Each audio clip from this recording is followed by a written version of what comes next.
సభకు నమస్కారం. ఇక్కడ విచ్చేసిన పిల్లలందరికీ కూడా గుడ్ మార్నింగ్. టీచర్స్కి కూడా నా నమస్కారాలు. Good morning children. టిఫిన్ చేశారా మార్నింగ్? ఎన్ని గంటలకు వచ్చారు స్కూల్కి? 8:45. ఎలా ఉంది ఇక్కడ స్టడీస్ మీకు? ఏం కావాలనుకుంటున్నారు ఫ్యూచర్లో? Have you any goals? Yes.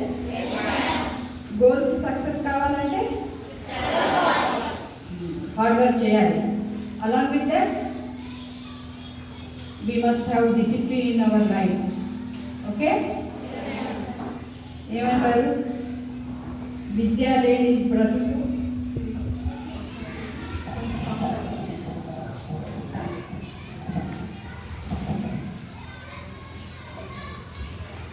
వినయం లేని విద్య నిరర్థకం.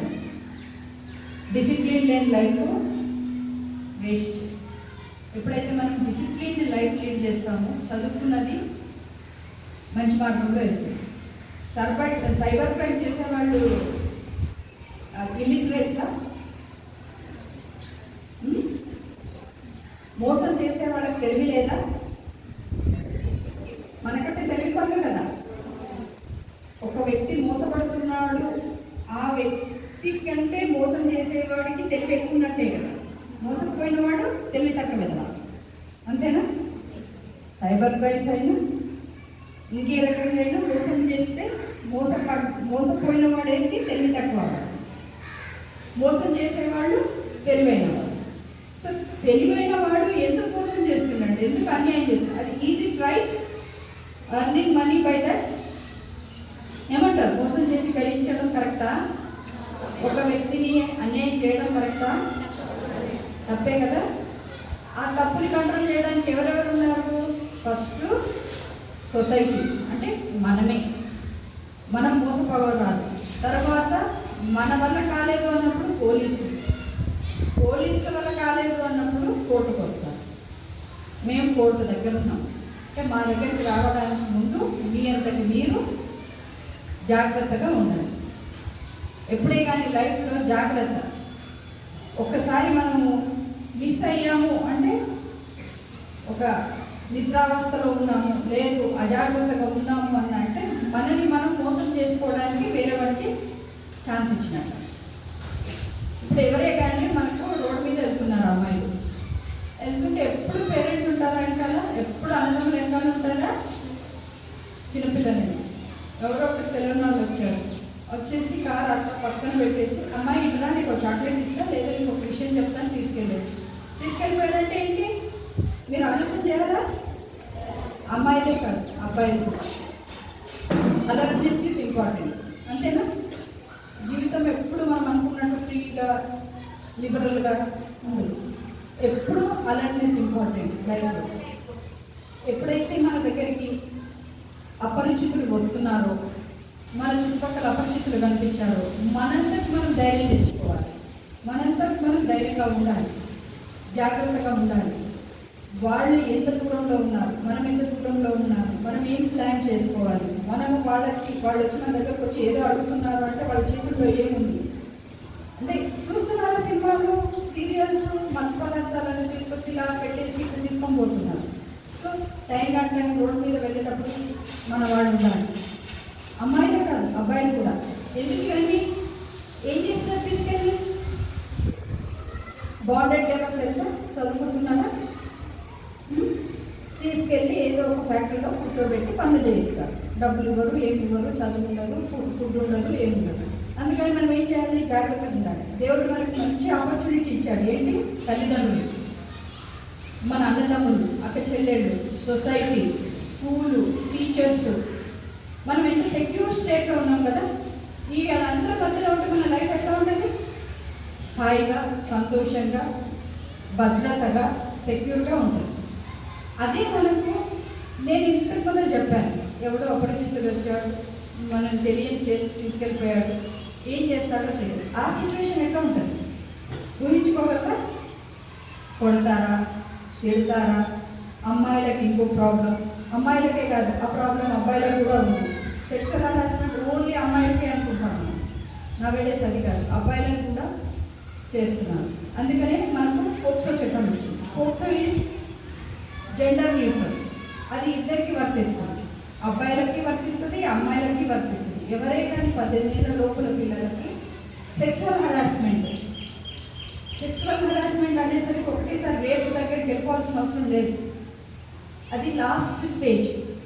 సెక్సువల్ హరాస్మెంట్ ఏంటి? ఒక అబ్బాయిని పిలిపించుకొని కూడా నువ్వు బాగున్నావురా అని న్యూట్రల్ ప్లేసెస్లో అటు టచ్ చేయని ప్లేసెస్లో టచ్ చేయడం సెక్సువల్ హరాస్మెంట్ తిరిగి వస్తుంది. Sexual assault is different. Sexual harassment ఇప్పుడు ఒక అమ్మాయిని చూసి నువ్వు చాలా బాగున్నావే, ఈ డ్రెస్ బాగుందే నీకు అన్నారంటే కూడా అది అఫెన్స్. టీచర్స్ అన్నా, చుట్టుపక్కల వాళ్ళన్నా, తోటి విద్యార్థులన్నా, ఎవరన్నా అది అఫెన్స్. అఫెన్స్ అంటే దాని పనిషబుల్, 3 ఏళ్ళ కారాగార శిక్ష ఉంటుంది. అలాంటివి మనం జాగ్రత్తగా తెలుసుకోవాలి. ఒకవేళ మనకు వచ్చేసి టీచర్స్ కానీ, మనకంటే పెద్దవాళ్ళు కానీ, ఇప్పుడు అమ్మాయిలకు కేవలం అబ్బాయిలు మేల్ పర్సన్స్ తోటే ప్రాబ్లం ఉందా? ఆడవాళ్ళతో కూడా ఆడవాళ్ళకి ప్రాబ్లమ్స్ ఉన్నాయి సెక్చువల్లీ. సో వాటిని కూడా గుర్తుపెట్టుకోవాలి. ఇంకొక చిన్న కథ చెప్తా. అమ్మాయిలు ఎంత జాగ్రత్తగా ఉండాలి, తల్లిదండ్రులను ఎంత నమ్మాలి, పక్క వాళ్ళతో ఎంత జాగ్రత్తగా ఉండాలి. ఒక పాప మీనాటి పాపని 7th క్లాస్ అమ్మాయి, చూడడానికి చాలా క్యూట్గా ముక్కుగా ఉంది. స్కూల్కి వెళ్తా ఉండేది. కొంచెం మిడిల్ క్లాస్ ఫ్యామిలీ పేరెంట్స్ వాళ్ళని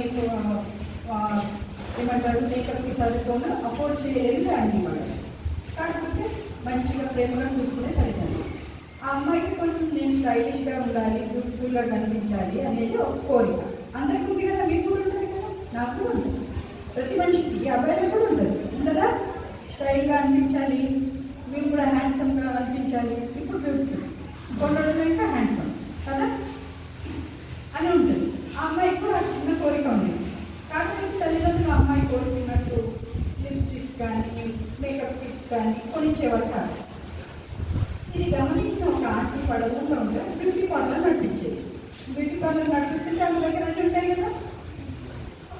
అమ్మాయి పరిచయం అయింది. అమ్మాయికి ఆంటీ పరిచయం అయిపోయి నువ్వు చాలా అందంగా ఉన్నావు, చాలా బ్యూటిఫుల్గా ఉన్నావు, మేకప్ చేస్తే హీరోయిన్ లాగా అయిపోతావు, అంతకంటే బాగుంటావు అని చెప్పేసి అమ్మాయి అలా మాటలతో ఆంటీతో క్లోజ్ అయిపోయింది.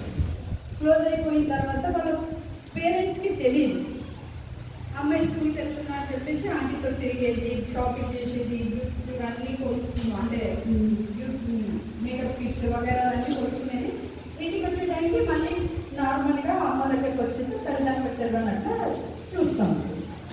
అసలు తల్లిదండ్రులకు తెలియదు అమ్మాయి స్కూల్కి వెళ్తుందా లేదని. వాళ్ళకి ఏం తెలుసు, స్కూల్కి వెళ్ళే టైంకి బయటకు వెళ్తుంది, స్కూల్ నుంచి వచ్చే టైంకి ఇంటికి వస్తుంది. కొన్ని రోజులు అటు ఇటు లేట్ అయినా కానీ ట్యూషన్లు వగేరాలు స్పెషల్ క్లాసులు అని చెప్తాను. కొన్ని రోజులకు అమ్మాయి కనిపించుకున్న పోతుంది. తల్లిదండ్రులకు ఏం తెలియదు, ఏమైంది, ఎక్కడ పోయింది పాప, స్కూల్కి వెళ్తుంది వస్తుంది కదా, స్కూల్ నుంచి ఎక్కడ పోయింది, స్కూల్ నుంచి ఎక్కడ మిగిలిపోయిందేమో అని స్కూల్కి వెళ్తారు. స్కూల్కి వెళ్ళిన తర్వాత ఎందుకంటే తల్లిదండ్రులు నవ్వేసి ఇద్దరు కష్టపడితే కానీ కూతుర్లని కొడుకులని పిల్లలని చదివించుకోలేకపోతున్నారు. సో ఇద్దరు కష్టపడి పనిచేసేవాళ్ళు. కొంచెం కేర్ అంటే అమ్మాయి నమ్మించింది వాళ్ళ అమ్మ నాన్న, నేను స్కూల్కి వెళ్తున్నాను వస్తున్నాను. అమ్మాయి ఇంటికి రాకపోయేసరికి టైంకి స్కూల్కి వెళ్ళి వాకప్ చేశారు. ఏమైంది, మా అమ్మాయి ఇంకా ఇంటికి రాలేదు అని అంటే, మీ అమ్మాయి ఇంటికి రాకపోవడం ఏంటి, అసలు ఈరోజు స్కూల్కే రాలేదు, మీ అమ్మాయి రెగ్యులర్గా స్కూల్కే రావట్లేదు, మీకు ఎన్నిసార్లు మీ మా పేరెంట్స్కి తీసుకురామంటే మా పేరెంట్స్ బిజీ అని చెప్తున్నారు, అది ఇది ఏదో చెప్పారు.